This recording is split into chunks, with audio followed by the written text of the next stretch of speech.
I spent years quietly paying my family's bills, believing it was love, not obligation. But one casual dinner shattered that illusion. A hidden trust fund, secret favoritism, and years of deception came to light. That night I realized I was never the beloved daughter, just the convenient wallet. And for the first time I decided to stop playing along.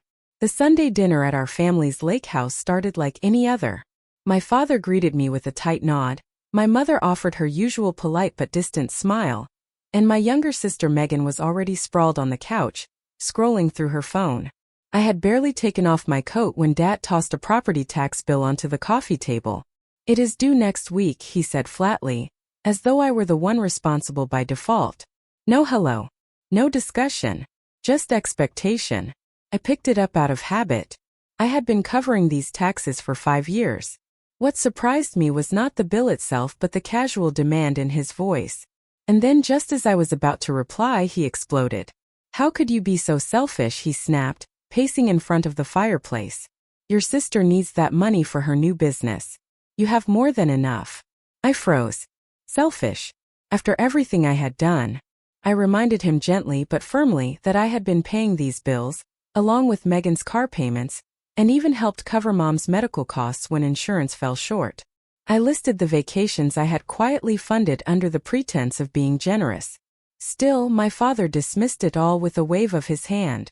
"We gave you everything growing up," he said, as if my entire adult life had been some kind of repayment plan. And then I saw it. An envelope on the coffee table. The edge of a legal document poked out. My eyes caught a name printed in bold. Megan Walsh. The words trust fund were right beneath it. My heart stopped. I reached for it. "That is private," Dad barked, lunging to grab it, but I had already seen enough. My hands trembled as I read. A substantial trust fund set up solely for Megan, with over $300,000 allocated and more to come. The same father who told me there was not enough to help with my college tuition had quietly built a financial safety net for my sister. The betrayal burned hotter than any fire in that room. For years I had believed the story that money was tight. I worked multiple jobs during college, skipped vacations, and scrimped every penny. I thought we were a family helping one another. But now I saw the truth. I was not helping out of love. I was being used. That night I drove home in silence. The snow-capped mountains that once brought me comfort now seemed like silent judges watching me unravel. My apartment felt colder than usual. I did not bother turning on the lights. Instead, I sat at the kitchen table and stared at the property tax bill still clutched in my hand. All these years I had thought I was being a good daughter. I thought generosity would earn respect. I thought consistency would be recognized. But my efforts had only fed into their sense of entitlement. They never once saw my help as sacrifice. They saw it as obligation. I opened my laptop and clicked on a folder I had named Family Contributions. Inside were years of receipts, bank transfers, screenshots of payment confirmations, and text messages thanking me in the vague way people thank the help. I began tallying the numbers. 5 years of property tax payments added up to over $43,000. Megan's car payments came to more than $11,000. The roof replacement at the lake house, which they insisted they could not afford, cost $12,000. Medical bills, vacations, countless little things added up to a total I could hardly believe. $118,745. And that was a conservative estimate. My phone buzzed. It was Megan. "Dad says you are being difficult about the taxes. Do not be selfish. We are all counting on you." A second message followed. From Dad. "We need that payment by Friday. Do not let us down." I stared at the screen, letting the weight of their words settle into my chest like stones. No gratitude. No apology. Only expectation. Only the assumption that I would keep giving while they kept taking. I closed the laptop and made a decision. The next morning I called in sick. I needed clarity. I booked an appointment with Joseph, my longtime financial advisor. When I showed him the spreadsheet and explained the situation, his jaw tightened. "You have been supporting 3 adults on your own income. This is not generosity. This is financial abuse." His words struck deep. We spent hours putting together a plan. Joseph referred me to a forensic accountant who could verify everything officially. If my family wanted to treat me like a bank, then I would start operating like one. records, documentation, boundaries, and maybe, just maybe, consequences. 1 week later, I sat across from Victor Hernandez, the forensic accountant Joseph had recommended. Stacks of documents covered the table between us, every receipt and transfer I had ever made for my family laid out like evidence in a courtroom. My stomach churned as I waited for his assessment. Victor flipped through page after page, his brow furrowed in concentration. When he finally looked up, there was a mix of admiration and concern in his expression. "Your records are remarkably thorough," he said. "Most people do not keep documentation this precise. You have a very strong case here." I nodded, my voice quiet. Years of working in financial markets had taught me to track every dollar. I had hoped I would never need to use these records, but something deep inside me had always told me to keep them. He slid a summary across the table. "The total amount you contributed over the past 5 years is more than $118,000, he said. "This includes opportunity costs calculated from what you could have earned by investing those funds. It is a conservative estimate." I stared at the number even though I already knew it. Seeing it confirmed by an expert gave it a weight I could no longer ignore. This was not generosity. This was financial exploitation. "What are your intentions?" Victor asked. "Are you looking to pursue legal action, or is this just for your personal records?" "Not yet legal," I replied. "I just need this documented clearly and formally. If I decide to confront them, I want to be ready." He nodded and continued organizing everything. That night I received more messages. My father demanded an update on the property taxes. Megan accused me of being dramatic. My mother sent a carefully worded message reminding me that family comes first. None of them mentioned the trust fund. None of them acknowledged what I had already done for them. I turned off my phone and looked out the window of my apartment. For the first time in years, I felt something shifting. Not fear, not guilt, but control. I was reclaiming the part of myself that had been buried beneath obligations and silence. 3 days after receiving the notarized financial summary from Victor, I sat in my living room staring at it once more. Every page was a reminder of how deeply I had been taken advantage of, not by strangers, but by the people I was supposed to trust the most. I knew what I needed to do next. That morning I composed a simple email and attached the document. The subject line read, "For your review." I sent it to both of my parents and Megan without a single word in the body. No explanation, no anger, just numbers. Let them do the math. Within hours my phone erupted with calls and messages. My father sent a long voice message that I did not bother to open. Megan's text came in quick bursts, full of disbelief and accusation. My mother, ever the diplomat, asked if we could talk things over like adults. I remained silent. That evening my doorbell rang. I checked the peephole and saw Megan standing outside, arms crossed and foot tapping. Against my better judgment, I opened the door but left the security latch in place. "Why are you doing this?" she demanded. "You are tearing this family apart." I did not answer immediately. I wanted her to sit with the weight of that sentence. Then I said, "I am not tearing anything apart. I am refusing to keep something broken glued together with my silence and my money." She tried to soften her tone. "Look, I did not know about the trust fund, all right? Dad told me you were just helping out a little here and there. He never said you were covering this much." "That is convenient," I replied. "You believe that because it was easier to live in comfort than to question where it came from." She flinched. "I am not the enemy, Louise." "Maybe not," I said. "But you benefited while I struggled. That makes you part of the problem." Megan left without another word. I closed the door and felt my chest rise with something I could not name. It was not joy. It was not even satisfaction. It was peace. A quiet kind of peace that comes when the fog lifts and you finally see things clearly. The next day passed in silence, but the tension in the air was undeniable. I went about my work, executed my trades, and made dinner like any other evening. But the stillness was not emptiness. It was control. I was no longer waiting for their approval or expecting a change of heart. I had chosen myself. That evening, I received an unexpected email from my Uncle Pete. His message was short and direct. "I heard what happened. Would you be willing to talk?" I hesitated for a moment, unsure of his intentions, but then agreed. We scheduled a meeting at a quiet coffee shop the next morning. When I arrived, Uncle Pete was already seated at a corner table, 2 cups of coffee in front of him.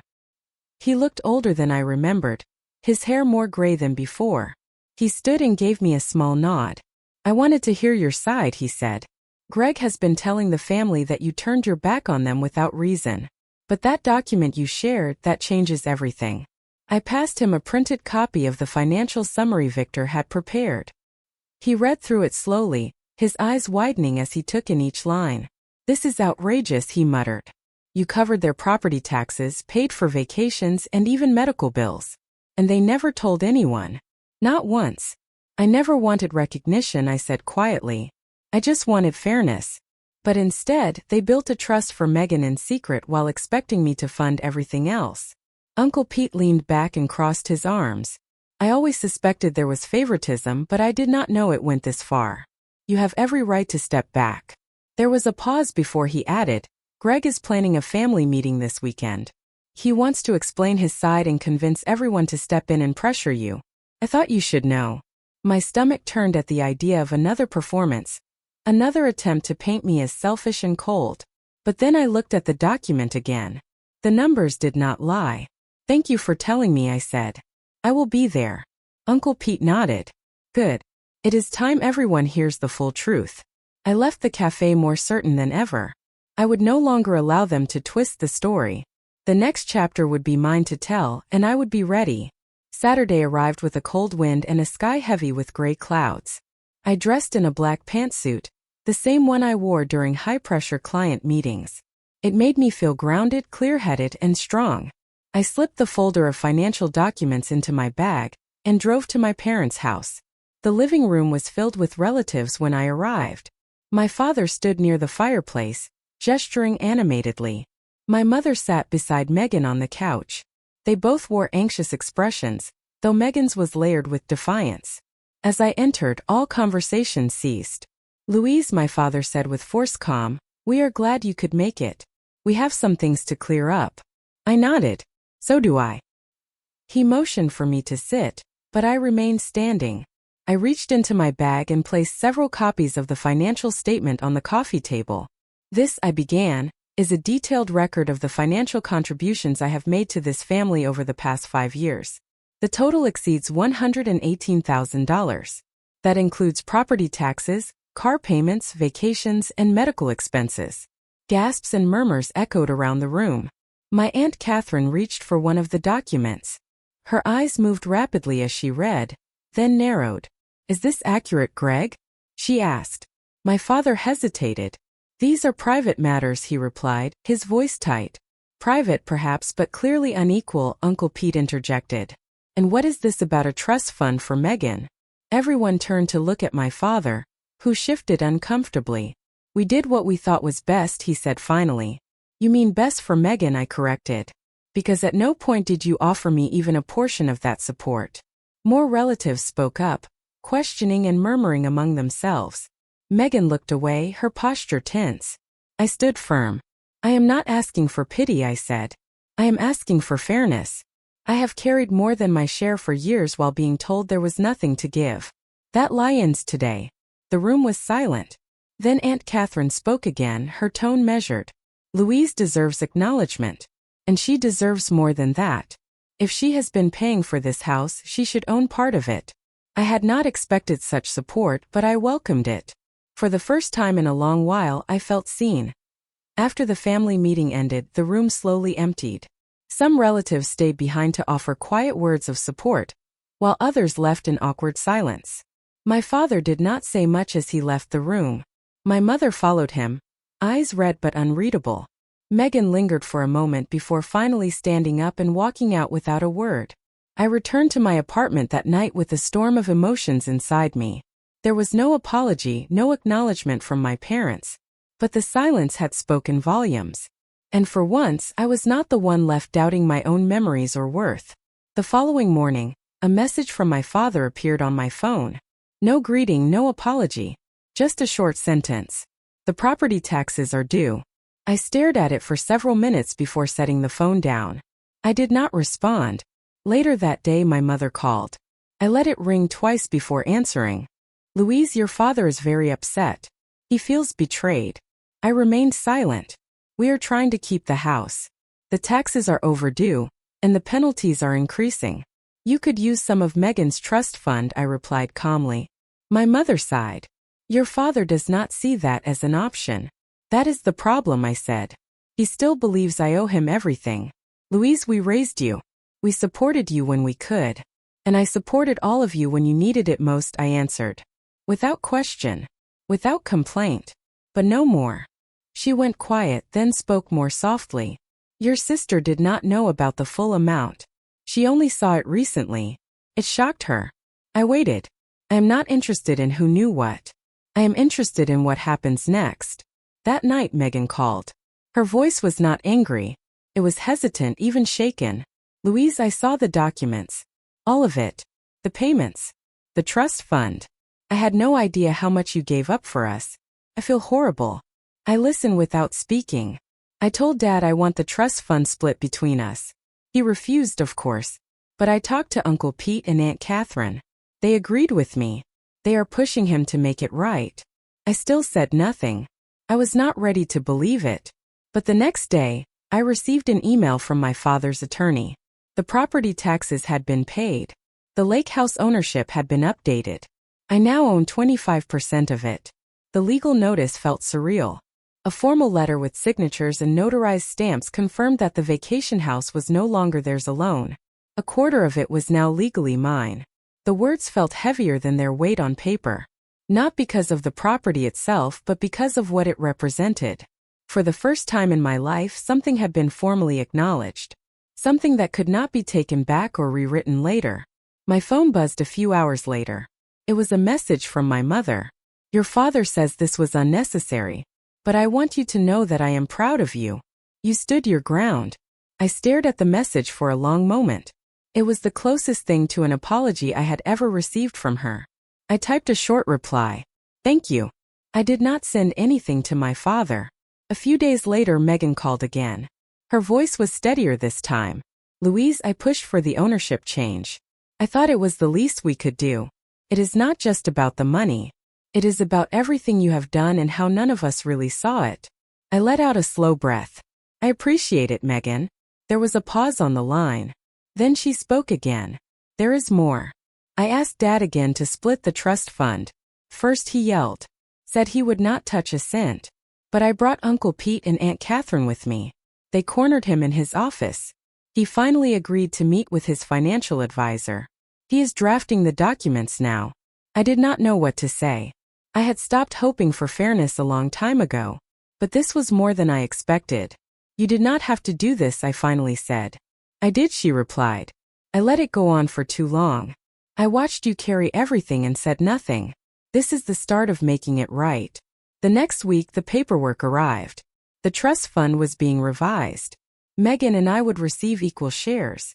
The funds would be released into individual accounts under our full control. There was no apology from my father. Just another message. We hope this brings closure. Family matters should remain private. I deleted the message without replying. Closure did not come from his words. Came from action. From proof that I had not imagined the imbalance. From the strength it took to fight for myself without guilt. I did not return to the family group chat. I did not attend the next family dinner. There was no dramatic exit or emotional speech. I simply chose peace. Quiet, consistent, and completely mine. In the months that followed, something shifted within me. I no longer felt that familiar pressure in my chest when a message from my parents popped up. I no longer felt the guilt that used to creep in when I thought about saying no. That guilt had been replaced with clarity. I was not the selfish one. I was the one who finally stopped pretending that silence was the same as love. I took a short trip alone to the coast. No calls. No texts. Just the ocean, a stack of books, and my own thoughts. For the first time in a long time, I felt like I was not carrying someone else's expectations in my suitcase. I walked along the shoreline barefoot, watching the waves come and go. And it hit me that this freedom, this stillness, was something I had earned. Back home, I focused on myself. I expanded my trading strategies. I connected with professionals in the financial world who had walked similar roads. I found a therapist who helped me unpack the years of internalized blame and constant need for approval. Bit by bit, I started building a version of myself that did not rely on family validation. One afternoon, I received a handwritten letter from Megan. No demands. No guilt. Just a quiet page filled with something that finally sounded like honesty. She told me she was starting therapy, that she was no longer touching the trust fund until she had built something herself, that she hoped one day we could meet for coffee. No expectations. Just sisters. I smiled and placed the letter in a drawer I labeled personal growth. In time my parents stopped contacting me. I did not mourn the silence. It was the most honest thing they had given me. The lake house was eventually sold. Megan and I split the proceeds. I used my share to buy a small mountain cabin. It is quiet there, surrounded by trees. I bring a book and a cup of tea to the porch each morning and breathe in air that feels like mine alone. Sometimes people ask if I ever regret cutting financial ties with my family. No, I say, because sometimes the best revenge is not punishment. It is peace.